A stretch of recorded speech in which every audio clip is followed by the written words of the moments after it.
Hey, Kyle's Wonderful here again with another wrestling review. This time it's AEW Elevation and BTE from August 15th, 2022. Elevation was recorded August 10th before Dynamite in Minneapolis, Minnesota, before the Quake at the Lake event. So let's start with this week's episode of Being the Elite. After big developments on both BTE and Dynamite over the past few weeks, I'm definitely excited for this episode of BTE, as we now know that Hangman and the Young Bucks are seemingly on good terms, but Hangman Page turned the Bucks down to join, um, turned down the offer to join them in the Trios tournament, as Hangman wants to instead be in the corner for the Dark Order during this tournament that he wants them to win. So as we saw in last week's BTE with the Dark Order musical, now seemingly only days away from Kenny Omega's return, who's probably going to take that spot in the Trios tournament with the Bucks. It'll be super interesting to see what happens on BTE this week. Also, we haven't seen Adam Cole since he turned on the Young Bucks 2 weeks ago, but we don't see him, spoiler alert, on this episode. So this is episode number 319 of Being the Elite, and it is titled Young Bucks Trios Partner ? So the show starts with the Young Bucks telling Brandon Cutler behind the camera that they will ask Hangman Page to be their trios partner later. Then Matt says that if I can make this trick shot with the water bottle, then Hangman will say yes. Matt misses the trick shot a bunch of times in a row, as we already know. Hangman doesn't say yes, so a bad sign there, a bad omen at the beginning. So the opening video now starts, as we see the Young Bucks traveling to Minneapolis, Minnesota. Then they see Hangman Page again at the airport, but the Bucks say, it can't be him, and then they don't go over there. So in the arena now, Cutler finds Hangman in the bathroom. Hangman pretends to wash his hands real quick, and then we see Hangman go into the Dark Order locker room where they make fun of him for not washing his hands. John Silver then gets in Hangman's face and says, "We saw Dynamite, and they saw that the Hangman wanted to help the Young Bucks last week." So Evil Uno says that they've all talked about it and said, if you want to have an open relationship, that's fine. You can tell the Young Bucks to hang out with us, or you can hang out with them, whatever. So they all look at feet pictures of all things now, as Brandon Cutler runs away to go tell the Bucks what just happened. So the Young Bucks come into the Dark Order locker room after that, where Hangman's still there. Then this is exactly what we saw on Dynamite last week, with the exact same segment, with the Young Bucks apologizing, asking Hangman to join them for the Trios team. Hangman stayed with the Dark Order instead. So it'll be interesting to see how the Young Bucks handle this, how they take that response. So maybe the Young Bucks and Omega will end up meeting the Dark Order in the finals. That would be wild, and I could definitely see that happening. Brandon Cutler then comes back to the Dark Order locker room after that, because John Silver wanted to tell him something. Silver tells Hangman thank you because he didn't want to fight them and did not have to fight his friends. So Dark Order then looks ready for this tournament, and they're actually taking it seriously. That's why I think they might get to the finals to take on the Young Bucks and Omega. So now we see Ryan Nemeth. He's got a little back to school segment here where he shows his butt the entire time whenever he turns around. His girlfriend tries to tell him that he's showing that, but he won't stop talking. When she finally tells him, Ryan Nemeth weirdly says, "I know." So that was awkward and not very funny. Now we see John Silver with the BTE Championship, and this will be a title defense. John Silver will be defending against Evil Uno. Uno won a number one contendership match for the BTE title against Hangman Page a few weeks ago, playing a high score on Pac-Man. Both were pretty terrible. I would have destroyed them both, but I'm old. Anyway, it's a water bottle flipping contest for the BTE title. They wouldn't have known that the Bucks were doing that earlier, so a little symmetry here with the water bottle challenge. John Silver destroys Uno 5-0 to retain the BTE championship. So now we see the Young Bucks saying and the Young Bucks about getting a partner to turn their back on you over and over, where Hangman said that on Dynamite, where he's like, why don't you go find a partner that never turn their back on you? And then Matt Jackson seemingly wakes up from an alarm going off. We see that Matt Jackson's on his couch with the TV still on and a ton of leftover food all over the room. So looked like me after a bender. Anyway, it wasn't an alarm. It was actually a phone call. Matt Jackson answers it and he says, "Are you ready? Are you sure?" And then BTE ends. So there it is. It has to be the return of Kenny Omega. Again, are they going to be heels or baby faces? I can't quite I don't know how it's going to play out, but I'm definitely intrigued. They might be faces until they get to the finals, then turn heel on the Dark Order and Hangman, or maybe they'll just be face, or they'll start heel. We're not quite sure what it's going to be, but it's going to be one of those three options. So this was a big time episode of BTE. Good stuff here, other than the Ryan Nemeth stuff. If you're interested in all at this storyline, this is a must watch episode of BTE. Let's get to this week's episode of AEW Dark Elevation from August 15th, 2022, from Minneapolis, Minnesota. Excalibur's on commentary, and we get a huge treat, big surprise here all night long. It'll be just Excalibur and Daddy Magic Matt Menard on commentary. So this is awesome. That's just like every now and then we get these special treats when we tune into these YouTube shows, like the time we got on Dark. We got not only a Tokyo Joshi Pro match with Mayu Yamashita against Thunder Rosa, but that's when we first got the All Atlantic title defense. So every now and then we get cool surprises like this, and the surprise for tonight on Elevation is Daddy Magic Matt Menard on commentary all night long. He was hilarious. So out for the first match is the new tag team of Tony Nese and Josh Woods, accompanied by Smart Mark Sterling. They have a tag team record of 1-1. They lost 2 weeks ago on Rampage in the street fight to the champions Swerve in Our Glory. Their opponents are going to be Arik Cannon and Travis Titan. Arik gets huge cheers from the hometown Minnesota crowd, as he is a 20-year veteran coming into this match with a 0-2 record in AEW. He was last seen on Dark in November, also here in Minnesota. So Travis Titan is 0-6. His partner is Arik Cannon's partner. He's 0-6 in AEW. Travis Titan is, including a loss to Daddy Magic, who's on commentary for this match in a tag team match against 2.0. So it's been almost a year since we've seen Travis Titan, who's from Michigan and trained at the Seth Rollins Black and Brave Academy. Not the last person from the Black and Brave Academy we'll see tonight. Josh Woods looks super focused with this match, and he'll start it with Travis Titan. So Josh gets a snapmare takedown right away, then an inside trip right after that, and a stiff kick. So the crowd's hating this. They don't like Tony Nese and Josh Woods at all. Tony Nese now tags in and hits a vertical suplex, only for a 1 count here. Travis then flips out of the next attack, and it tags in the big hometown hero, Arik Cannon. Arik blocks a punch, then hits one of his own. Arik evades an attack, then hits a Kamigori kick and a clothesline. So Arik Cannon then hits a thrust kick and a corkscrew neck breaker. That was awesome. So holy crap, some of the best unsigned talent offense we've seen all year. Usually I don't get that big of a flurry. Arik then makes the cover, but Josh Woods comes and breaks it up with a big stiff kick. Travis Titan comes in to help, hitting some punches on Josh, but Josh Woods counters a springboard attack from Travis with a nasty looking drop kick, hitting Travis mid-air. Great start to this week's Elevation, especially with Daddy Magic on commentary to go with a good match, making it great. Arik Cannon now throws Woods out of the ring, but Tony Nese attacks Arik from behind with a shotgun drop kick, then tags in Josh Woods. They hit a double team on both men here, ending with a double team on Arik. It was an Olympic slam into a neck breaker from Josh Woods into a neck breaker from Tony Nese. That was a great looking double team, and that gets the 1-2-3. The winners of this match by pinfall, Tony Nese and Josh Woods. So great opener here. Hopefully it stays that way, and it does. This is a good episode of Dark Elevation.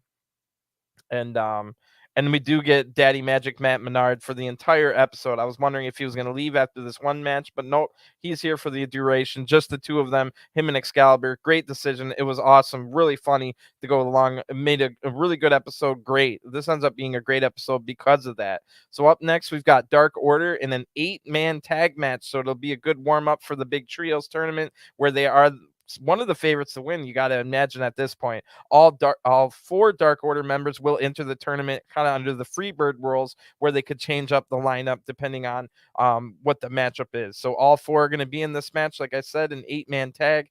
It comes out Evil Uno, 10, John Silver, and Alex Reynolds. Huge cheers from the crowd for these guys. They have a 1-0 record as a 4-man tag team. Evil Uno and 10 are the 3rd ranked tag team, and they're undefeated as a tag team. So their opponents will be TUG Cooper, Drew System, Rylie Jackson, and Adam Grace. So this will be the 3rd week in a row that we've seen TUG Cooper. He lost his other 2 matches. Rylie Jackson, he's from Minnesota and making his AEW debut, and he's currently a tag team champion in AWF, but his normal partner is not here tonight. Adam Grace is 0-2 in AEW, losing to Sonny Kiss and Dante Martin. Hornswoggle was one of his trainers, strangely, because I did not know that Hornswoggle was training wrestlers. And then I could not find any info about Drew's system. No matter how long I looked, I could only find every other wrestler named Drew in the world. But he has long blonde hair and a funny look to him with plaid pants. So Adam Grace and John Silver are going to start this match. Silver hits a big shoulder tackle and a drop kick. Riley Jackson then tags in, and Silver counters his charge with a big back body drop. That was a huge back body drop. So Alex Reynolds now tags in and hits a beautiful flying European uppercut on Rylie. Then Dark Order tag in twice in a row so that they can hit a triple team here. Drew System now tags in. He also gets hit with a triple team. Now 10 tags in. He was the only person not part of the triple team.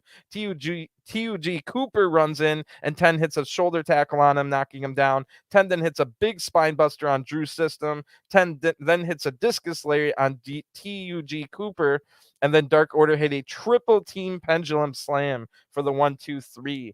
The winner of this match, Dark Order. So they definitely look ready for the trios tournament. Dark Orders has so many different combos of moves and great chemistry throughout each other, like the whole double tag there to do a triple team. That was looking pretty good. So that's all the kind of stuff you're going to see in the trios tournament, which and they're also trying to take it more serious so that they're not like a joke character. So I definitely think they're going to be in the finals against the Young Bucks and Omega. Are they going to beat the Young Bucks and Omega? Doubtful. But that might be the one where, like I said, Young Bucks and Omega might be baby faces all the way until that finals. Then they do something dastardly to beat Dark Order and maybe make Hangman bloody or something like that. So we'll have to see how that goes. But I think it definitely will be Dark Order and the Young Bucks, or the Elite, if you will, if Kenny Omega joins them in the finals. And that's probably where they'll turn on Hangman again. Or maybe Hangman turns and they all four are heels. Who knows what could happen? So anyway, big match next. Like I said last week, I really liked what I saw from Sierra. Not to be confused with Sienna, who's Allison Kay, but Sierra. She had a really good match against Chris Statlander last week, where Sierra showed her size, that she could take some big moves and get back up, which is perfect for Dark, perfect for a jobber on Dark. Unfortunately, we found out later that in that match, Chris Statlander tore her ACL in the knee that already didn't have a previous ACL injury, which is devastating news for Chris Statlander, who was definitely on her way to becoming a star. Now Chris will have to go through all that tough rehab yet again on the good knee, and will be wearing 2 big knee braces when she does return. That is completely unlucky, and I'm sure Sierra didn't have anything wrong to do with it. It was just kind of a freak accident. I watched that match, I reviewed that match, and it was a surprise to me that she tore her ACL because I had no idea. So, but there is a tiny chance that Sierra is going to get beat up tonight, maybe because of that, because AEW is putting her in the ring this week against Serena Deeb, who can truly punish people. So Serena comes into this match with a 10-1 record in AEW. The ROH title loss against Mercedes Martinez did not count towards that record, as it counts as an ROH record, but the one loss was a tough title loss as well. So against Thunder Rosa at Double or Nothing. Sierra gets some cheers from this crowd as she's from nearby Wisconsin. Sierra has a 0-3 record in AEW. So one of those losses was actually to Serena Deeb and Mercedes Martinez in a tag match not too long ago. So Sierra knows what she's in for tonight. Deeb gets a nice takedown right away, then works over the back of Sierra, trying to get her a little bit mad here. Serena then takes her down again, applying a front chancery. Sierra gets out and gets a waist lock applied, but Deeb just gets out. Sierra hits 2 big forearms, but Deeb takes her down with a strike. Just one. Sierra then counters a back body drop with a kick, but Deeb hits a nasty looking neck breaker over the ropes right after that. So Serena Deeb's now mad and she applies a cravat, but Sierra's able to get out and hit a nice super kick. Deeb then shows some great agility to evade the next attack. Then they try for backslides over and over, spinning around, twisting around, and this makes Sierra dizzy. So Deeb hits a massive looking Deeb tox. Whew, that was devastating, and it might have been the payback for, like I said, it wasn't Sierra's fault that Chris Statlander got injured, but Deeb hit her badly with this Deeb tox, then applying the Serenity Lock, forcing Sierra to tap out. So the winner of this match by submission, the Professor, the Woman of 1,000 Holds, Serena Deeb. Another great performance from Serena. Really good match here. Like I said, I love Sierra as a jobber on these. I hope she's on every single week, and she's going to really she's able to take a bunch of really hard moves and make it look good. So she makes everybody else look good, and then she can hit like a super kick or whatever to make a match a little more competitive. So I hope we see more Sierra in the future. and she looks tough as nails. She keeps getting up. So holy crap. I was a big surprise next. So I thought maybe Battle of the Belts would have been the last time we saw Konosuke Takeshita before he returns to Japan after one of the best short excursions of all time. But we will get at least one more Takeshita match before that happens, as he comes out to take on the big and powerful Cezar Bononi. Actually, Cezar comes out first. Cezar is part of the Wingmen, but none of the Wingmen accompany him tonight. So Cezar Bononi has a 2022 record of 2-7, but only one of those matches was a singles match. He lost to Wardlow on Dynamite in March. Daddy Magic, who's on commentary, says that he's been scouting Cezar, who just needs a little bit of help to take that next step to be great. Maybe Cezar in the JAS, that would definitely be interesting. He's got a big look. He's like 6'6", pure muscle. So anyway, like I said, massive, just absolutely massive cheers when the crowd sees that Konosuke Takeshita is about to wrestle in front of them. I actually got goosebumps from the reaction the crowd gave him here, especially because I know it's probably his last match here in AEW. Hopefully not ever, but later on, Excalibur does say that Takeshita should be back. Oh, what's up, Blitz? I don't even know what that's for. But Takeshita should be back in a couple months after going back to Japan. So really looking forward to that. But yeah, I had goosebumps. Think about it. This guy came into AEW a couple months ago when he first came out for his first match. No reaction from the crowd. Nobody knew who he was. Simply 3 months later, after having banger after banger matches in a 3-month span, the crowd is just erupting, blowing the roof off the building for Konosuke Takeshita. So holy crap, talk about a 3-month just rising massive star on his way up. So I do say, even though Excalibur said that he'll be back in AEW in a couple months, there is interest from basically every company in the world, including WWE, about signing Takeshita. He's been that good in the last 3 months. So it's definitely the hottest free agent on the entire market right now. So really awesome stuff. Like I said, I had goosebumps on this reaction that he got. One of the best stories of all of wrestling in 2022, really, if you think about it, is how Takeshita went from the completely silent crowd when he first got here to this big a reaction 3 months later on his way out. So one of the best stories in all of wrestling 2022. Takeshita looks like he might even be fighting off a little bit of tears with this response, as he knows he'll be gone. And he knows he was there. He was like, oh my gosh, they don't know who I am. What's these like silent reactions I'm coming out to? Well, they found out quickly who he was. So Takeshita comes into this match with a 7-5 record, but those losses coming against some of the very best in the company after putting on classic matches, including that classic at Battle of the Belts against Claudio Castagnoli for the ROH title. So hopefully Takeshita isn't having his last match in AEW right here. You never know. He could get offered $10 million to go to WWE, and we never see him again here. So you never know how things can pan out. Takeshita kind of holding back some tears here. So Takeshita pretty much lost all his big matches, but impressed in every single person that ever watched any of his matches here. So Cezar actually starts this match, Cezar Bononi, nicely by taking down Takeshita with one big arm. Remember, he's 6'6", pure muscles. So that was awesome right there to start. Takeshita is able to flip out and showing great agility for his size. Cezar then uses his power to keep a hold on Takeshita's arm, but Takeshita shows great technique here, doing an arm drag, freeing himself. Great start to this match. Cezar then gets Takeshita trapped on the ropes and hits a stomp. Nice move from Cezar. I didn't quite see. I did see that he's been having some singles matches recently on the independents, and it's really, you can tell he's improved. So he looks like he's doing some good stuff.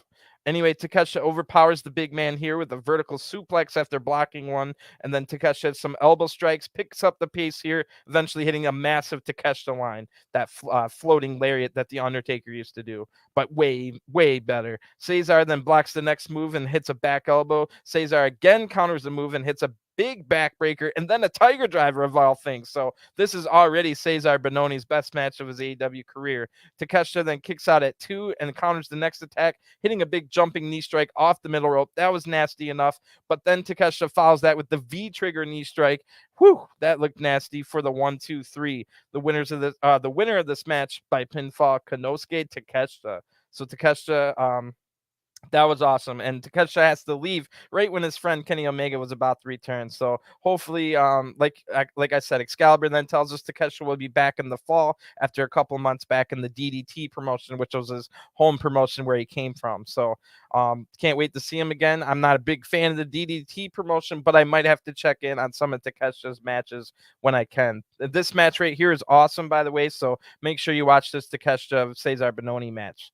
So we've got some more big news next because the lights go out, and then when they come on, they reveal a brand new looking Julia Hart with better looking ring gear, a little bit shorter hair that looks a little better for her, and then also new music for Julia Hart here. Definitely go see if it's on YouTube yet. She looks absolutely fantastic. Julia Hart is from Minnesota, so this is a hometown match for her. This music fits her so well. It's like a medieval woman singing a sad song. It just fits the whole gimmick, and the whole package here was awesome. So Julia comes into this match with a 10-3 record and is undefeated since joining the House of Black. Julia's opponent already in the ring is Free Range Kara, who definitely looks like she's from Minnesota as well. So these are the two types of women you would find in Minnesota, apparently. Free Range Kara seems to have a farmer's gimmick here and was trained by Mr. Kennedy of all people. So maybe she's from Green Bay, Wisconsin.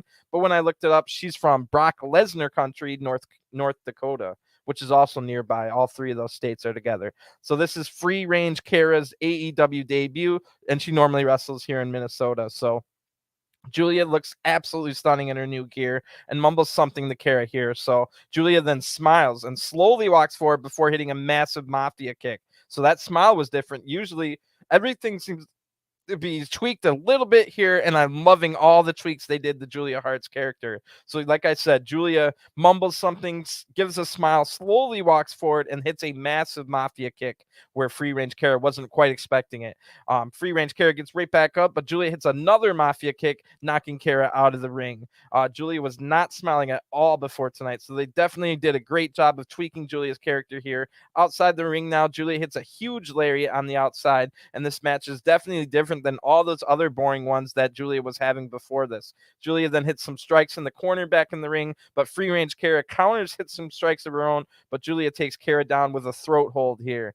Julia then gets a rope-assisted clothesline to the back. That was a new move for Julia Hart. Looked pretty good. That was awesome. Julia then says out loud, "The house always wins," then applies a different version of the brutalizer arm submission hold that she's been using. This one looks even better with showing off Julia's flexibility, making it look more devastating. So, wow, that gets, of course, Free Range Kara taps out to that. Your winner of the match by submission is Julia Hart, and that was awesome. Holy crap. So after complaining for months about what they were doing with Julia Hart, basically with no progression, spinning her wheels, having 1 minute matches where she just does the same 3 or 4 moves, this head was packed full of new moves. They tweaked her character, her gimmick, her move, her hair, her music was awesome. The entire package here was perfect. And it looks like Julia Hart might be getting ready for a big match on Dynamite or Rampage, or who knows, maybe at All Out against Lana CJ Perry, which is Miro's wife. I could see that being a thing because all these tweaks tell me that they are ready to put Julia Hart on some big stage, which it might be All Out in maybe it'll be like a mixed tag match with Miro and his wife CJ Perry Lana.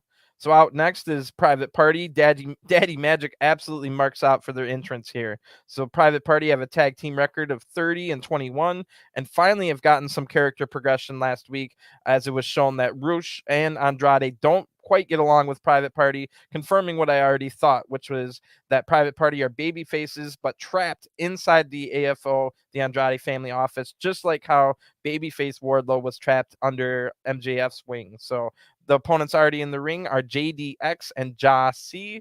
Jah-C is 0-2 in AEW and hasn't been seen since losing to Andrade, ironically. That was back in November, also here in Minnesota. So also, again, ironically, his only other match was the Matt Hardy. So kind of like a Matt Hardy family office, Andrade family office thing going here for Jah-C in his only 3 matches in AEW. JDX is 0-6, and we last saw him in the Pure Rules match on Dark, losing to Tony Nese. Nese was having a warm-up match for the Pure title match that he had later on against Wheeler Yuta. So JD starts this match with Marq Quen in there, but Isiah Kassidy takes a cheap shot from right behind with a strike. Isiah then tags in, he knocks Jah-C off the apron, then jumps off the back of Marq to hit a leg lariat on JDX in the corner. Then Marq dives out of the ring on the Jah-C. Awesome little flurry there, and we're getting some great matches for elevation standards tonight. JDX then hits a jawbreaker on Isiah, but Isiah counters the next move with a nice spinning enziguri. Basically, it was Kofi Kingston's Trouble in Paradise kick.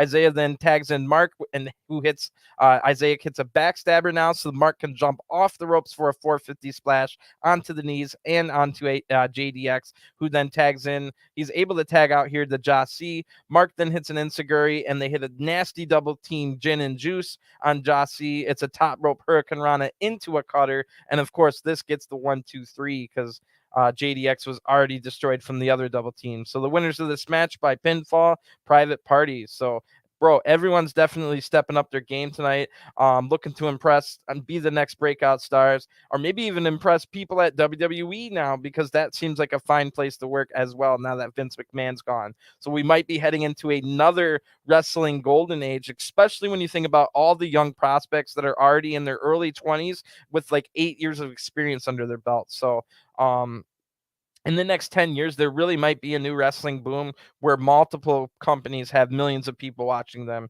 every single week. So I hope so. I was there in the 90s. It was awesome. I don't know if it'll ever be that big again, but if we can get a couple million, like 3 million people watching multiple different shows, that I would consider that a new wrestling boom. So I'm really looking forward to it, and I think we might be heading into that. Next, we see a big return here from injury. After about 7 months being gone on injured, Penelope Ford makes her return here, just starting in OnlyFans a couple of weeks ago as well. Don't ask me how I know. Anyway, pretty much every woman not in WWE has OnlyFans or something equivalent. So we haven't seen Penelope Ford since January. She got injured, only worked 2 matches since that amazing street fight on the New Year's Smash episode of Rampage. One of the best matches in the women's division of all of 2021. It was at the very last show of 2021. Remember, it was Penelope Ford and the Bunny against Anna Jay and Ty Conti. One of the best women's street fights I've ever seen. Period. So Penelope Ford has a 2022 singles record of only 1-0 as she got injured on the second week of January and is just now making a return. Penelope is 24-19 overall. Her opponent already in the ring is Heather Reckless, who we've seen quite a few times in the recent weeks. This time, Justin Roberts actually remembers to introduce her, unlike last week, which Heather Reckless got mad about that last week. She probably yelled at him after the show. So, and then reminded him again today, don't forget my entrance. So anyway, Heather Reckless has a 0-1 singles record in 2022 and is 0-9 overall. So Penelope Ford was out injured. This is her first match back in any company, and after 7 months. They tie up and they start the match here. Heather gets a headlock takedown right away, but Penelope gets mad, charges in with some strikes, and applies a headlock of her own. Heather's able to get out, but Penelope hits a nice shoulder tackle here, then stomps on Heather's back. Heather hits some forearms and a back elbow, and a little bit of ring rust here from Penelope Ford, who has to roll out of the ring here after getting those forearms and back elbows from Heather. But Penelope baits Heather into coming in close outside the ring, so Penelope hits a huge forearm, then throws Heather into the barricade hard, right in front of her husband, Kip Sabian, who still has a cardboard box over his head. That's interesting. So Penelope Ford acknowledges her husband there, even though he has a box on his head. Penelope then hits a handspring elbow back in the ring. That looked really nice. Penelope then hits a gut buster and applies a nice death lock with the neck crank and a bridge, and this forces Heather Reckless to tap out. Winner of this match by pinfall, Penelope Ford. Really good showcase of Penelope Ford's moves. Heather looked good as well. So another good match for tonight. This has turned out to be a really great episode of Dark Elevation, especially when you consider Daddy Magic Matt Menard is on commentary with one-liner after one-liner, keeping the energy high. So plus the fact that we just saw Penelope Ford return after 7 months and acknowledge Kip Sabian in the crowd. That was also some big news to go with, seeing maybe Takeshita's final match and other things that we've seen tonight, like Dark Order getting ready for the big trios match, and Julia Hart with her new repackaged stuff getting ready to fight Lana apparently, and Serena Deeb getting a big match. And so see, this has just been a really good episode of Elevation. So now It's time for the Acclaimed to come out. Max Caster and Anthony Bowens come out for the semi-main event, the second to last match of the evening, as they are the 4th-ranked tag team coming into this match, winning 2 straight tag matches over the past couple weeks, bringing their record in 2022 in tag matches, 2-on-2 tag matches, that is, to 6-3 overall. They lost a title match against Jurassic Express and also Darby Allin and Sting in one of the other matches. So Max Caster raps. This is the Max Caster rap. Acclaimed leave you stained like Hawaiian punch, running up you like if FBI did on Trump. This little dude, there ain't no saving him. About to kick his butt to the curb like Pete Davidson. This other dude can't handle, looking like a broke ass Christopher Daniels. You gotta run down, man. The Acclaimed in the house. We the uncrowned champs. So pretty good one here. I'm not going to touch the first line, but the Christopher Daniels line was pretty funny, and he does kind of look like Christopher Daniels. So I mean, he's just bald with tattoos, but that's all it takes, I guess. Does Christopher Daniels even have a lot of tattoos other than like a couple of them? Anyway, the Acclaimed in the house, we the uncrowned champs. Crowd loved that line, so I could definitely see Acclaim getting a title shot pretty soon. Like I said, they're in the top 5 now. Their opponents already in the ring is Justin Fowler and JT Energy. So I'm not sure if this counts as Justin Fowler's debut or not, because he was one of the 20 security guards that lost in a 20-on-1 handicap match to Wardlow back in June. So I'm not quite sure if that counts or not. So he might be 0-1, or he might be 0-0. Anyway, Justin Fowler wrestles a lot in the Minnesota area. Then JT Smith is his partner, also from Iowa. They're both from Iowa. JT Energy also trained at the Seth Rollins Black and Brave Academy. So JT Energy's nickname is the 6-Star Booty, and then the Justin Fowler's nickname is the Buns of Steel. So you can't write that up.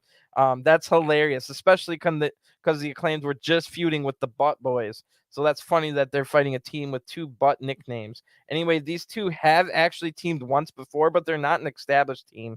And JT Energy was an established team called the Yum Bucks. The Yum Bucks. Yes, the Yum Bucks.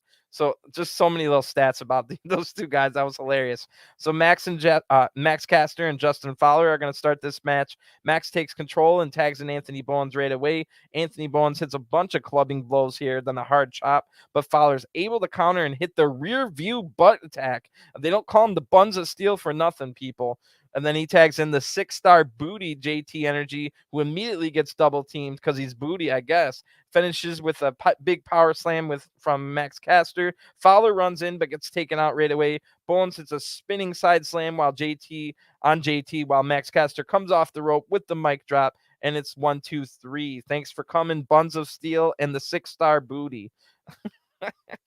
Your winners of this match by pinfall is the Acclaimed. Another short match, but high energy. The crowd loved it. Great stuff here. And now the Acclaimed might even be able to overtake the Dark Order for the 3rd spot. I mean, I should say 10 and Evil Uno for the number 3 spot in the rankings, while the Dark Order are now busy in the Trios tournament. So Swerve and Our Glory have been calling out the top 5 for ducking them. So surely we'll get a Swerve and Our Glory Acclaimed match soon, and maybe Swerve will wrap back to Max Caster. That should be cool. So something to keep an eye on.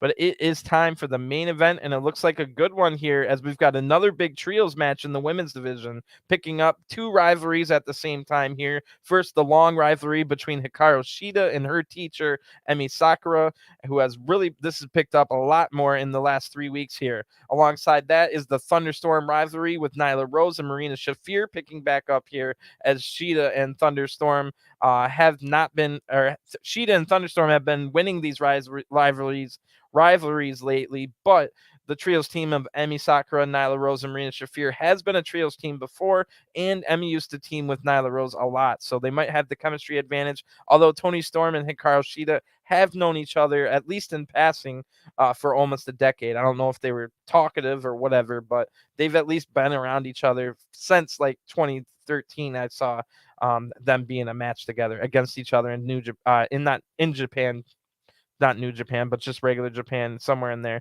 So anyway, Emi Sakura comes out first with the Beast of Burden, which is the new tag team name of Nyla Rose, Marina Shafir, and Vicky Guerrero. So they are the Beasts of Burden.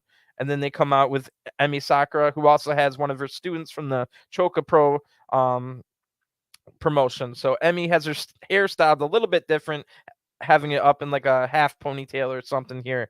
And Emmy's going to start the match against her student Hikaru Shida, and then the Beast of Burden just run into the ring right away to help Emmy's here. So Thunderstorm runs in as well, but the referee has to come in and get control, get them out of the ring. So Shida then hits a tilt-a-whirl backbreaker on Emmy. Emmy hits one right back on her, showing her how to do it right, the teacher here. So Emmy then applies the Paradise Lock on Hikaru Shida. Now Nyla tags in and hits a shoulder tackle on Shida, but Shida's able to evade the elbow drop and hit a middle rope senton, or a middle rope meteora right after that. That looks great. Toni Storm now tags in, hitting a crossbody, and then Emmy runs in, but Storm throws her hard to the outside here. Nyla then hits a super kick on Storm and knocks Rosa off the apron. Marina Shafir tags in, so Storm gets rid of Nyla. Then Toni catches Marina with a shotgun drop kick. Toni Storm then hits the nasty hip attack and a pendulum DDT on Marina Shafir. And wow, for the 1-2-3. Wow, what, that quickly on Marina Shafir? The winners of the match by pinfall, Thunderstorm and Hikaru Shida. Marina Shafir never loses that quickly. I would have paid money betting that Emmy Sakura would be the one to take the pinfall here. So that was very interesting. Marina Shafir tagged in. 15 seconds later, she's being pinned 1-2-3 without doing an offensive move all match. That's ridiculous. Is Marina Shafir getting fired? I don't know, because that looked like a burial. Although usually on these main events, we get a little bit longer matches. This one only lasted like 3.5 minutes. So I think because of the fact that it was a really good episode of Elevation and all the matches kind of had a little bit of length to them, I think they freaking ran out of time for the main event. So they just had to do something real quickly. Also, Thunder Rosa never even tagged in. So this was a little weird, but that's what happens because they have a strict deadline. They have to finish the tapings of Elevation so that they can go live on the air for Dynamite. So it is what it is. It's not going to make. I mean, it was a little bit disappointing, this main event, but we'll see them again. We've been seeing them a lot. We'll see them again. And as a benefit, sure, this main event was really short, but everything on the actual show was pretty good, and there was a lot of good stuff on this show, especially with Daddy Magic on commentary. Hopefully, he comes back again.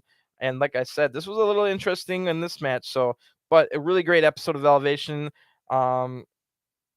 Looking forward to tomorrow to see if we have any more surprises. You never know. It might be another Pac title defense. Might be another Tokyo Joshi Pro. Maybe we'll check in on like what Riho's doing and stuff like that. I know Tokyo Joshi Pros currently has the Princess tournament that they've been in. I think I saw that Yuka Sakazaki was in the semifinals. So maybe we'll see something like that. That would be cool if they showed us like, oh, here's what Riho and not Emi Sakura, but Yuka Sakazaki and stuff like people like that are doing over in Japan. So I hopefully we can get more of those kind of things on Dark.